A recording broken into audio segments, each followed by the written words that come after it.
India देखें कहाँ है पाकिस्तान, वो खैर नज़र भी नहीं आ रहा मुझे। जो मोदी ने इकदामात किए हैं, जो इन्होंने इनोवेशंस की हैं और जिस तरह की पॉलिसीज ये लेकर आए हैं। That is UPI scheme. Google has written to the US Federal Reserve Board detailing the successful example of UPI-based digital payment in India. Hello everyone, welcome back to another video.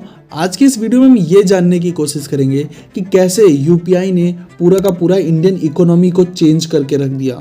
जहां पर रसिया और Ukraine के war में जब रसिया पर सारे sanctions और ban लगा दिए गए, तब यूपीआई ने उनको मदद की, वहाँ के लोगों को मदद की उनके अकाउंट से पैसे ट्रांसफ़र करने में और विड्रॉल करने में। और समझने की कोशिश करेंगे कि इंडिया में बना यूपीआई पूरे वर्ल्ड में एक सेंसेशन बन चुका है। कैसे आरबीआई ने यूपीआई को लॉन्च किया था 2016 में। ये वही समय था जब इंडिया में मोनेटाइजेशन हुआ था, और आज 5 साल बाद यूपीआई हमारे लाइफ का एक इम्पोर्टेंट पार्ट बन चुका है, हमारी इजी डे लाइफ का। हम जहाँ भी जाते हैं सीधा मोबाइल निकालते हैं, क्यूआर स्कैन करते हैं और पेमेंट कर देते हैं सीधा अपने बैंक अकाउंट से, बिना किसी झंझट में। जहाँ पहले आपको अकाउंट नंबर, आईएफएससी कोड, फलाना ठिकाना याद करके रखना पड़ता था। और केवल अक्टूबर 2021 तक की बात करें तो 4 बिलियन से ज़्यादा ट्रांजैक्शन, जिसकी कीमत 100 बिलियन से ज़्यादा थी, वो केवल यूपीआई से की गई। यूपीआई टेक्नोलॉजी इतनी रिवोल्यूशनरी है कि कंट्रीज जैसे यूएसए, चाइना, जो आज भी मोबाइल वॉलेट पर निर्भर करती हैं, वो भी अब प्लानिंग कर रही इंडिया के इस रूट को फॉलो करने के लिए और एक ऐसा सिस्टम बनाने के लिए। तो चलिए समझते हैं स्टेप बाय स्टेप कि कैसे यूपीआई ने इंडियन के लाइफ्स को और इंडियन इकोनॉमी को चेंज करके रख दिया है। सबसे पहला है कि ये इजी टू यूज़ और बहुत ही सिंपल है। इससे पहले आपको अकाउंट नंबर, आईएफएससी कोड और क्रेडिट डेबिट कार्ड डिजिट भी याद रखनी पड़ती ही थी, लेकिन अब यू हैव जस्ट एक आपके पास यूपीआई पिन होता है, उसे आप इंस्टेंटली मनी ट्रांसफ़र कर सकते हैं सीधा अपने बैंक अकाउंट से किसी भी के अकाउंट में, किसी भी बैंक अकाउंट में, सीधा एक यूपीआई 4 डिजिट का पिन डालते ही। दूसरा इसका मेजर पॉइंट है, बहुत ही सस्ती है और ये ऑलमोस्ट फ्री है। इसमें ना ही प्रोसेसिंग फ़ीस लगती है, ना ही ट्रांजैक्शन फ़ीस लगती है, मर्चेंट फ़ीस भी पेड करने की ज़रूरत नहीं है।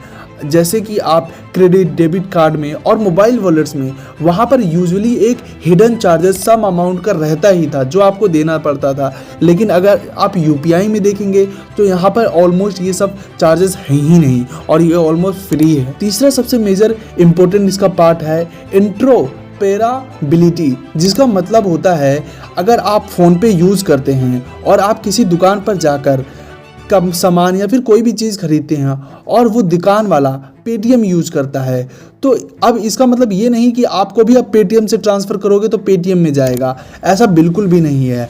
आप केवल अपने फ़ोनपे से उसके पेटीएम में अकाउंट ट्रांसफ़र कर दे सकते हैं। और ये क्यों ऐसा होता है? क्योंकि आपका जो यूपीआई आईडी होता है वो कॉमन होता है और सभी पेमेंट्स के लिए जहाँ आपके अकाउंट से लिंक रहता है और आप किसी भी ऐप में भेजें वो तुरंत उसके अकाउंट में चला जाता है। इसका मतलब ये है कि आपको किसी भी एक पार्टिकुलर ऐप पर निर्भर नहीं रहना पड़ेगा और उस पर ही अपना सारा काम नहीं करना पड़ेगा। और इसकी वजह से गवर्नमेंट स्कीम में भी काफ़ी ज़्यादा फ़ायदा हुआ है। जैसे कि अगर आपको इलेक्ट्रिसिटी बिल देना है, वाटर बिल देना है, तब आपको अब वहाँ पर जाकर लंबी लंबी लाइनों में खड़े होने की ज़रूरत नहीं है। आप सीधा अपने मोबाइल से यूपीआई के ज़रिए ही अपना बिल पे कर सकते हैं। और अगर आपको बेनिफिट्स लेना है गवर्नमेंट स्कीम्स का, जैसे कि पेंशन, जनधन योजना, वो भी यूपीआई के थ्रू अब सीधा आपके अकाउंट में हो जाता था।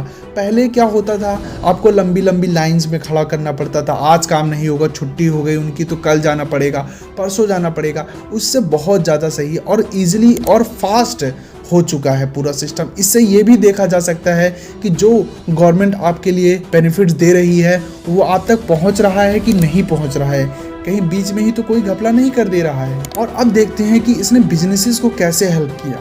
इसके वास्ट यूपीआई नेटवर्क होने की वजह से इसने बहुत सारे स्मॉल बिजनेसेस को बचाया है रिसेंट पैंडेमिक की वजह से, और बहुत सारे स्मॉल और नए स्टार्टअप्स को हेल्प किया है डिजिटल पेमेंट और उनका प्रोडक्ट लॉन्च करने में। सरकार का ये कदम यूपीआई आज इतना सक्सेसफुल है कि गवर्नमेंट को रिसीव हो रहे हैं ऑफर्स दूसरी कंट्रीज से, जैसे यूएई और सिंगापुर, कि हमारे लिए भी आप एक ऐसा प्लेटफॉर्म बना दें। ये ऑफर्स आ रहे हैं अलग अलग देशों से इंडिया के पास आज। गवर्नमेंट की स्कीम्स वैसे यूजुअली उतनी सही नहीं होती हैं, लेकिन कुछ टाइम ये वर्क कर जाती हैं और यूपीआई भी उनमें से एक एग्जांपल है। तो आप लोगों को क्या ये पता था और नहीं पता था तो कमेंट करके ज़रूर बताएं, और कैसी लगी आपको ये नॉलेजेबल वीडियो इस चीज़ को भी कमेंट करके ज़रूर बताएं। तो थैंक्स फॉर दिस। अब मिलते हैं नेक्स्ट वीडियो में, तब तक के लिए बाय।